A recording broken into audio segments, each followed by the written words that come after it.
ಶಾಲಾ ಮಕ್ಕಳನ್ನ tipper pickup ವಾಹನದಲ್ಲಿ ಪ್ರವಾಸ ಕರೆದೊಯ್ದ ಪ್ರಕರಣಕ್ಕೆ ಸಂಬಂಧಿಸಿ ಚಾಲಕರ ವಿರುದ್ಧ ಕೇಸ್ ದಾಖಲಾಗಿದೆ. ದಕ್ಷಿಣ ಕನ್ನಡ ಜಿಲ್ಲೆ ಬೆಳ್ತಂಗಡಿಯ ಬಳೆಂಚ ಸರ್ಕಾರಿ ಶಾಲೆಯ ಮಕ್ಕಳನ್ನ ಜೇನು ಅಧ್ಯಯನ ಹೆಸರಲ್ಲಿ ಶಿಕ್ಷಕರು ಟಿಪ್ಪರ್ ಹಾಗೂ ಪಿಕಪ್ನಲ್ಲಿ ಕರೆದುಕೊಂಡು ಹೋಗಿದ್ರು. ಈ ಸಂಬಂಧ ಟಿಪ್ಪರ್ ಪಿಕಪ್ ವಾಹನ ಚಾಲಕರ ವಿರುದ್ಧ BNS 281, 192A, IMC 66 ಅಡಿಯಲ್ಲಿ ವೇಣೂರು ಪೊಲೀಸ್ ಠಾಣೆಯಲ್ಲಿ ಪ್ರಕರಣ ದಾಖಲಾಗಿದೆ. ಈ ಕುರಿತು ಪ್ರತಿಕ್ರಿಯಿಸಿರುವ ಶಿಕ್ಷಣ ಸಚಿವ ಮಧು ಬಂಗಾರಪ್ಪ, ಶಾಲಾ ಮುಖ್ಯ ಶಿಕ್ಷಕರ ವಿರುದ್ಧ ಕ್ರಮ ತೆಗೆದುಕೊಳ್ಳುವುದಾಗಿ ಹೇಳಿದ್ದಾರೆ.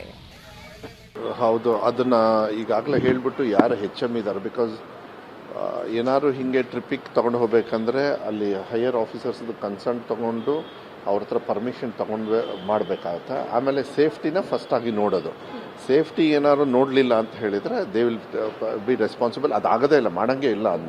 ಅದು ಮಾಡಿರೋದ್ರಿಂದ ಇವಾಗ ನಾನು HM ಅವ್ರ ಮೇಲೆ ಆ್ಯಕ್ಷನ್ ತೊಗೊಂಡು ಅವ್ರಿಗೆ ಏನು ಆ್ಯಕ್ಷನ್ ತೊಗೊಳ್ಬೇಕು